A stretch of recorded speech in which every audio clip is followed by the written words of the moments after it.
இந்த தொகுதியினுடைய சட்டமன்ற உறுப்பினர் அதிமுகவை சேர்ந்த KP முனுசாமி அவர்கள், கிருஷ்ணகிரி சட்டமன்ற உறுப்பினர் அதிமுகவை சேர்ந்த அசோக் குமார் அவர்கள் இன்றைக்கு சட்டமன்ற உறுப்பினராக இருக்கிறார். 6ஆம் தேதி நம்ம நடந்த கூட்டத்தில் என்ன கேட்டோம்? சட்டமன்ற உறுப்பினர்கள் அதிமுகவை சேர்ந்த 2 நபர்களும் ஏதாவது ஒரு பகுதிக்கு இல்ல காலனியில் இருக்கக்கூடிய பகுதிக்கு அவர்கள் வந்து உங்களை குறைகளை கேட்டு அவங்க ஏதாவது நிவர்த்தி செஞ்சிருக்காங்கன்னு ஏதாவது வந்து கேட்டோம். நம்ம நீங்க ஏதாவது செஞ்சிருக்கீங்களா, நீங்க ஏதாவது ஒரு பகுதிக்கு வந்து ஆதிராவிட மக்கள் வசிக்கக்கூடிய பகுதிக்கு நீங்க சென்று குறைகளை கேட்டது உண்டா, கேட்டு அவர்களுக்கு ஏதாவது நீங்க நிவர்த்தி செய்தது உண்டான்றதை நம்ம கேள்வியை முன் வச்சு நம்ம பேசணும். அடுத்து 6ஆம் தேதி நடக்குது. 8ஆம் தேதி அதிமுக சார்பா நம்ம எந்த இடத்துல போராட்டம் நடத்தணுமோ அதே இடத்துல போராட்டம் நடத்தினாங்க. அன்னைக்கு விடுதலை சிறுத்தைக்கு பதில் சொல்லல. பதில் சொல்லாம ஓடி போய் ஒளிஞ்சிட்டு அசோக் குமார் நேற்று போச்சம்பள்ளியில் நடந்த அதிமுக பொதுக்கூட்டத்தில் கட்சியினுடைய தலைவரை வாழும் புரட்சியாளர் அண்ணன் திருமாவளவன் அவர்களை, ஒருமையில் பேசக்கூடிய அசோக் குமார் அவர்களை, உனக்கு திராணி இருந்தா மீண்டும் இதே கிருஷ்ணகிரியில் நீ போட்டியிடு, ஒட்டுமொத்த தலித்து மக்களும் ஒன்னா சேர்ந்து நின்று உன்னை தோக்கடிக்காம விடமாட்டோன்றத அன்னைக்கு சபை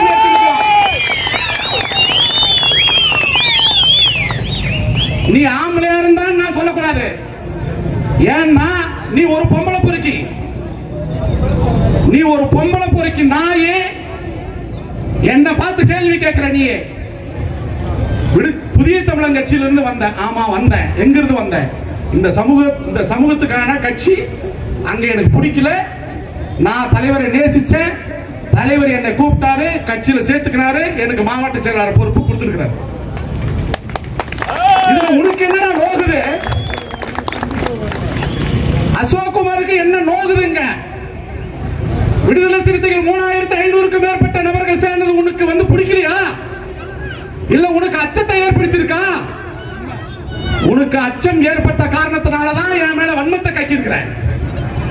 அண்ணன் திருமாவளவன் அவர்களே, நீ ஒருமையில பேசுற, என்ன நீ ஒருமையில பேசுற?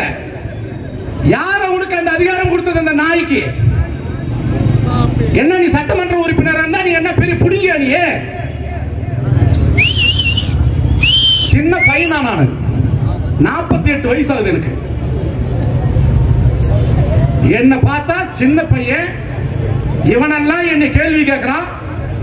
ஜெயலலிதாவே என்னை கேள்வி கேட்கலன்னு பேசுற KP முனுசாமிக்கும் அசோக் குமாருக்கும் என்ன துணிச்சல் இருக்கு? யார் உங்களுக்கு இந்த அதிகாரத்தை கொடுத்தது? என்ன இந்த மக்களை பார்த்தா உங்களுக்கு என்ன மாதிரி தோணுது?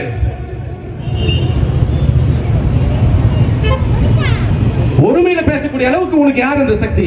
நான் நாகரிகத்தோட கேட்டோம். எங்கள் தலித்து மக்கள் கூடி வாழக்கூடிய பகுதிக்கு நீ என்றைக்காவது வந்து ஒரு குறைகளை கேட்டு அவருக்காக நீங்க இந்த மக்களுக்காக போராடுறது உண்டா? போராடல. ஏன் போராடலன்னு கேட்டோம். கேட்டதுக்கு பதில் சொல்ற நான் ஏன்னு சொன்னா, எதுக்கெல்லாம் நீ சொல்லக்கூடாது அதுக்கெல்லாம் நீ கருத்து சொல்ற. கருத்தா மோதணும்.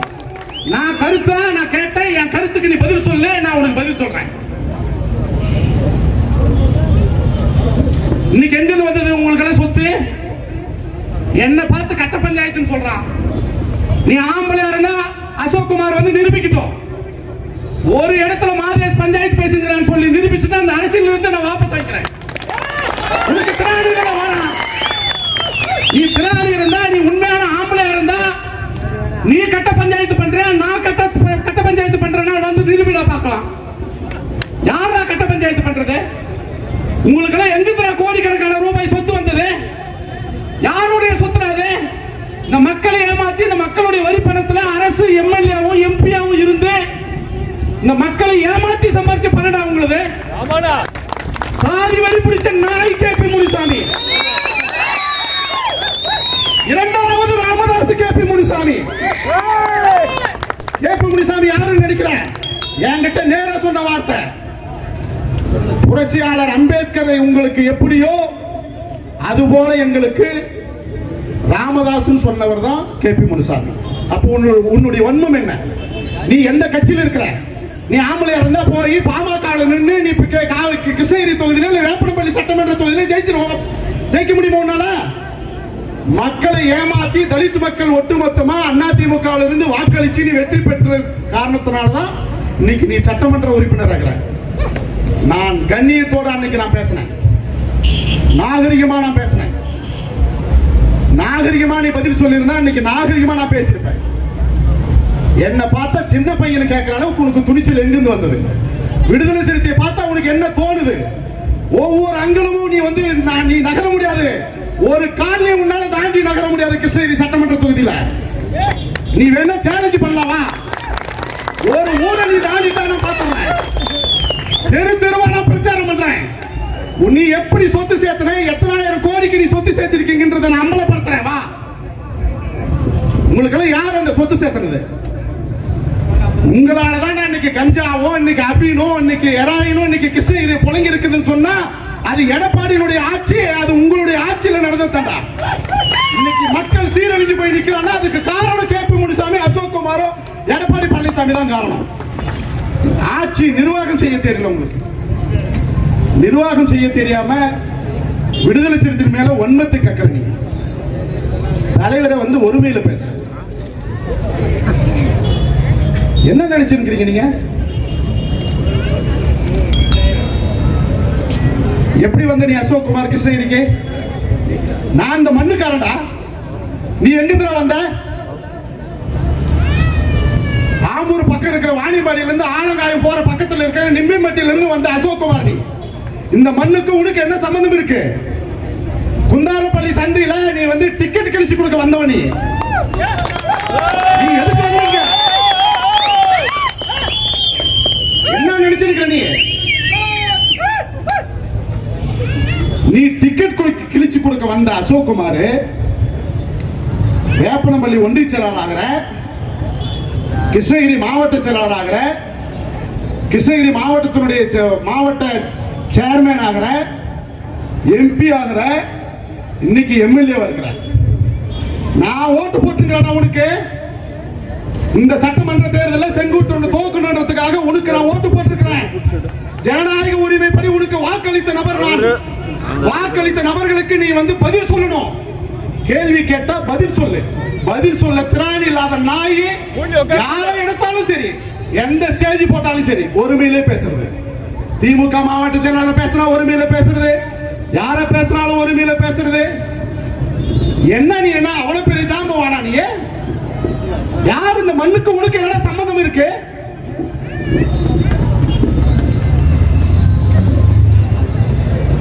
நாங்க இந்த கண்ணியம் இல்லாம பேச்சுக்கு காரணம் நான் பொறுப்பல்ல.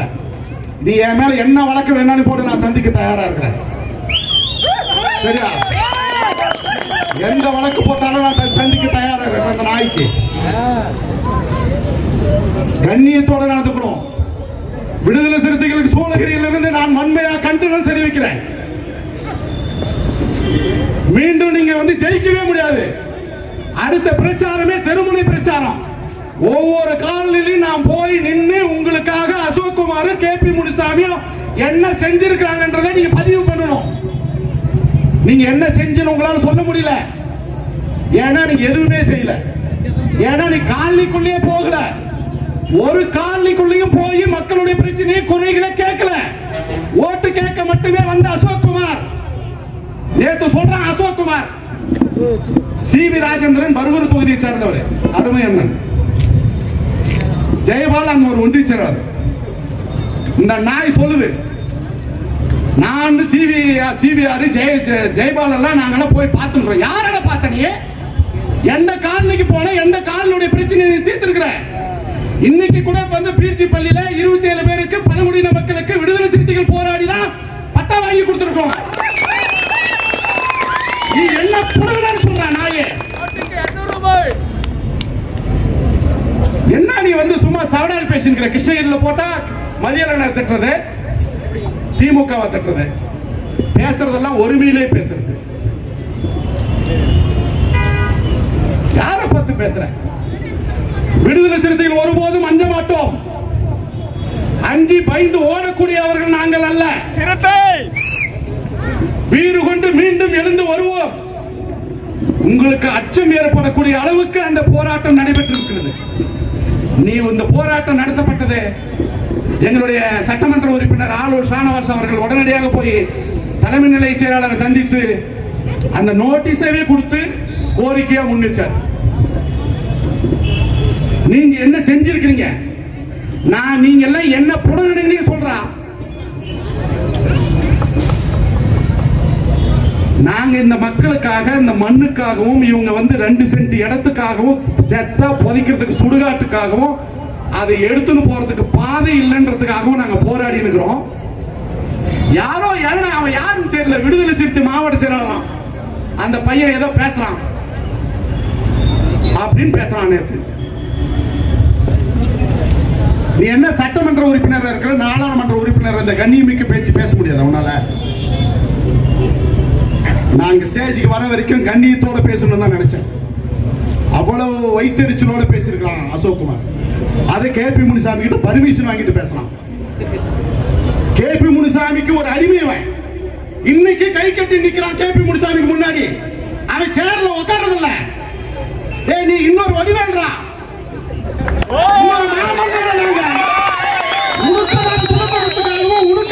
போராடி இருக்கிறோம். இன்னொரு மாமன்னன் உருவாக்கி இருக்கிறோம். விடுதலை சிறுத்தைகள் தான் உனக்கு மாமன்னன். அண்ணன் திருமாவளவன் தான் உனக்கு மாமன்னன். உனக்கும் நாங்க கேபி முனுசாமி கிட்ட இருந்து பீட்கிறதுக்காக நாங்க போராடுறோம். நீயும் சூத்திர பையன் தான்டா. சூத்திர பையனும் ஒன்னா சேர்ந்துக்கிட்டு கை கட்டி நின்னுக்கிறான் அவன்கிட்ட. இவன் ஒரு சட்டமன்ற உறுப்பினர். மானங்கட்ட நாய.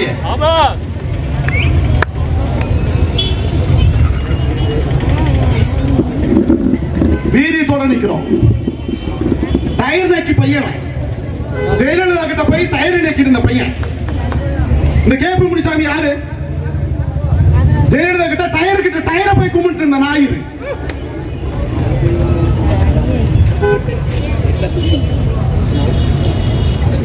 இவெல்லாம் விடுதலை சிறுத்தையை பார்த்தா ஒருமையில, தலைவரை ஒருமையில பேசுற அளவுக்கு உனக்கு சக்தி இருக்கா? தலைவர் சுயமான தலைவர். கடவுள் நம்பிக்கை இருக்கக்கூடிய உங்களுக்கு புரியும்.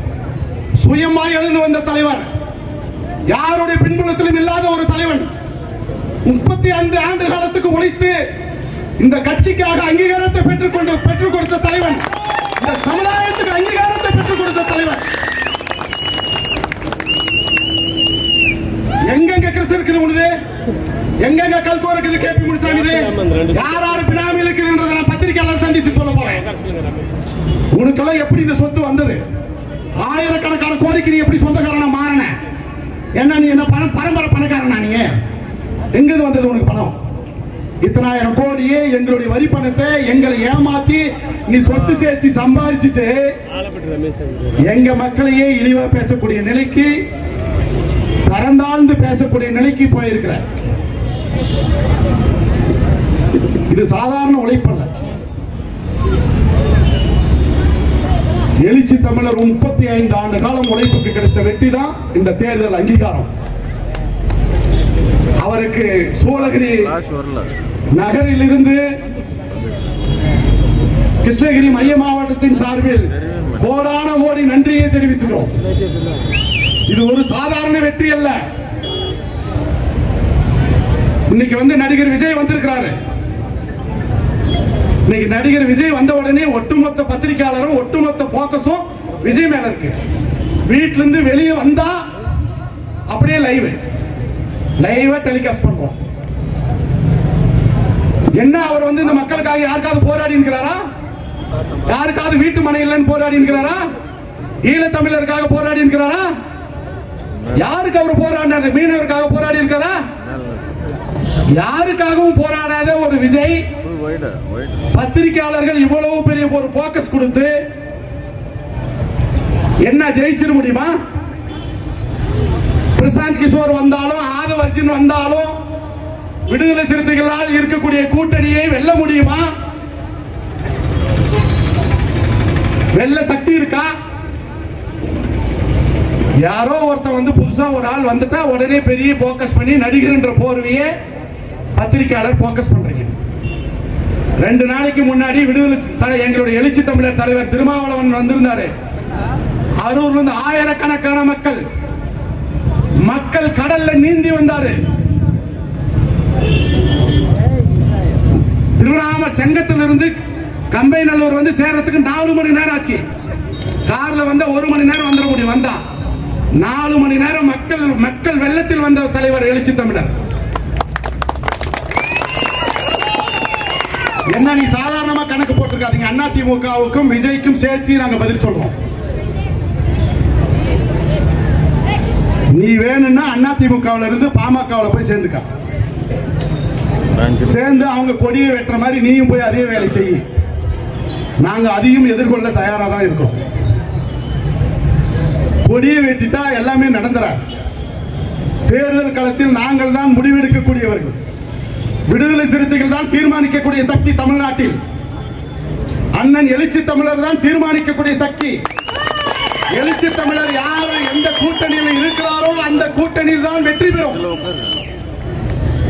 அதிமுகவை தோற்கடிக்க போறோம். அதுவும் KP முனுசாமியும் அசோக்குமாரையும் முழுமையா நின்று விடுதலை சிறுத்தைகள் முழுமையா தோற்கடிக்க தான் போறோம். நீ வேணா எண்ணி வச்சுக்க. உன் பணபலத்தையும் மீறி நாங்க உன்னை தோற்கடிக்க தான் போறேன். நான் வேலை செய்யறேன். நான் ஏதோ சொல்லிட்டு வசனம் பேசிட்டு வீரமா பேசிட்டு வீட்டுல போய் படுத்துக்கிறவங்க கிடையாது. ஒவ்வொரு காலையும் தட்டி எழுப்ப போறேன். அப்படி எழுப்பப்பட்ட கூட்டங்கள் தான் 3500க்கும் மேற்பட்ட நபர்கள் நம்ம ஒன்று கூடி நம்ம போராட்டம் நடத்தணும். 2 சட்டமன்ற தொகுதியில அடுத்த 8ஆம் தேதி நீ நடத்தின 6 சட்டமன்ற தொகுதியில் நீ சேர்த்தன 1500 பேர். நீ கூடுற கூட்டம் காசு கொடுத்து கூட்டப்பட்ட கூட்டம். நாங்க கூட்டுறது உண்மையான விடுதலை சிறுத்தைகளா வந்து நின்று பிடிக்க கூட்டம். காசு கொடுத்து கூட்டுற கூட்டத்துக்கே நீ வந்து வீராப்பு பேச்சு பேசுற அசோக்குமார், 1 ரூபா கூட இல்லாம சோறு இல்லாம பிரியாணி இல்லாம இன்னைக்கு இப்படி ஒரு கூட்டத்தை எங்களால வந்து 4 நாள் 5 நாள்ல திட்டமிட்டு ஒரு கூட்டத்தை நடத்த முடியுது. இதுக்கு நீ 10 லட்சம் செலவு பண்ணி தான் இந்த கூட்டத்தை கூட்டுவேன். திராணி இருக்கா உனக்கு? முதல்ல காசு கொடுக்காம நீ ஆளை கூட்டத்தை கூட்டு பார்ப்போம்.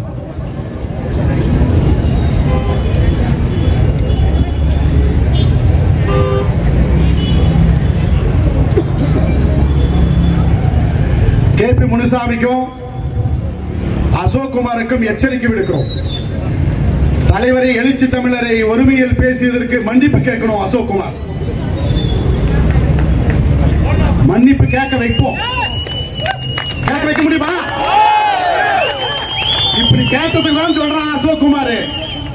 என்னமோ கூட்டமா என்னமா எல்லாம் தோக்கடிச்சிடலாமா அப்படின்னு கேட்டதுக்கு அது வேக்கானத்தோட பேசுறான் அசோக்குமார். தோக்கடிப்போம் தானே? தோக்கடிப்போமா தோக்கடிக்க மாட்டோமா?